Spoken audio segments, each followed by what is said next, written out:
I want to go to Ezra Klein now. Ezra Klein is our resident wonk. Ezra Klein is an analyst here at MSNBC. And Ezra, one of the things I wanted to talk to you about was the issue of the unemployment rate. There was this very sharp exchange relatively early on in the debate where Paul Ryan clearly had sort of a canned line that he had prepared to use about Scranton, Joe Biden's hometown, and Janesville, Wisconsin, his hometown. And there was an exchange that seemed to be a factual and policy-based exchange on the unemployment numbers. Do we have that? Can we play that right here?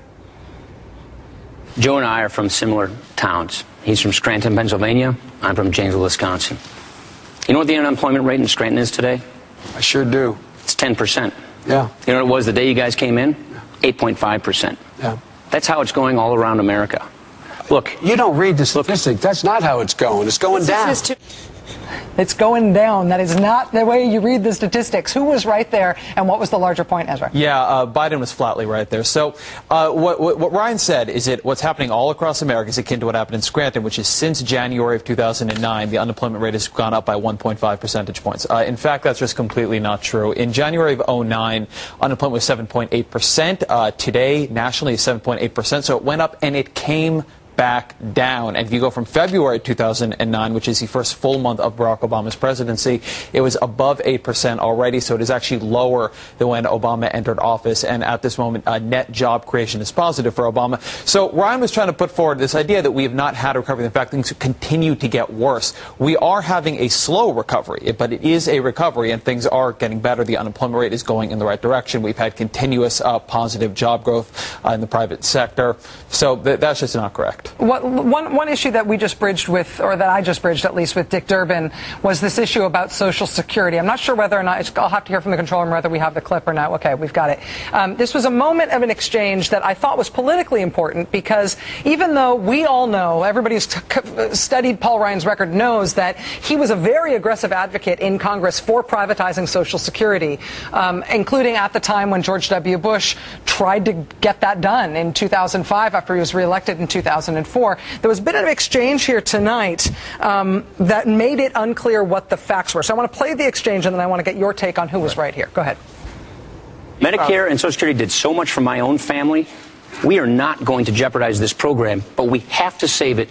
You are jeopardizing the program. You're changing the program from a guaranteed benefit to a premium support, whatever you call it. The bottom line is people are going to have to pay more money out of their pocket. And the families I know, the families I come from, they don't have the money to pay more out of their pocket. That's why we're saying...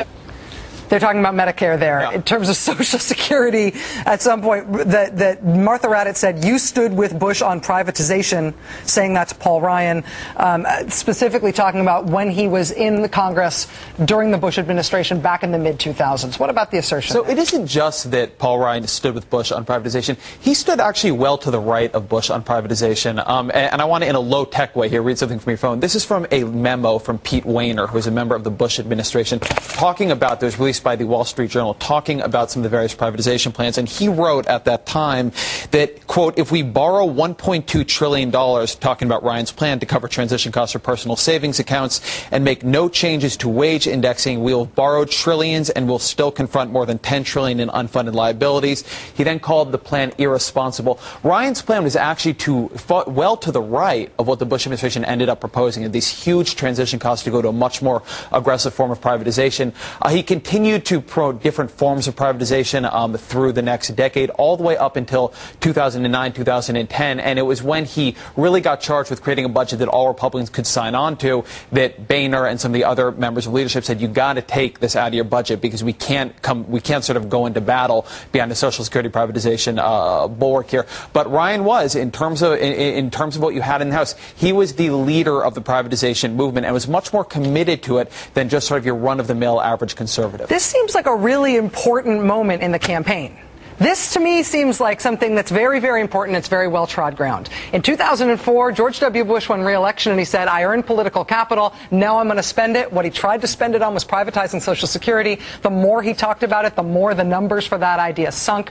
Paul Ryan was on board. The Democrats have now signaled, as of this debate tonight, they're going to try to hold him to that, make him run on privatizing Social Security. Ezra, in all the conversations that you had on policy with Paul Ryan, was he telling you that the Republican leadership made him take privatizing Social Security out of his plan, but he's still for it. He still wants that. Well, he didn't say the part about the Republican leadership. That's well known. It's on other reporting, but he didn't say that in any of our specific interviews.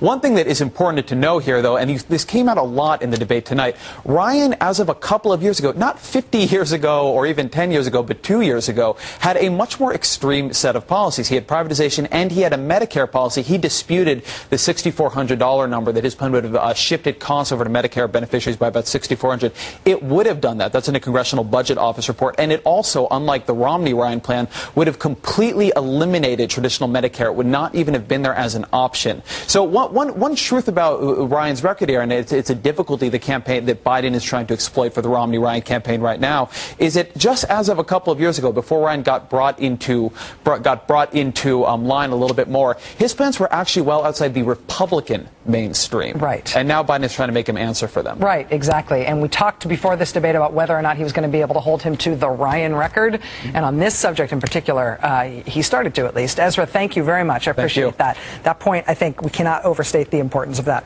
politically. If you saw what happened to George W. Bush in 2005 with Social Security, if you liked that, buckle up. More ahead.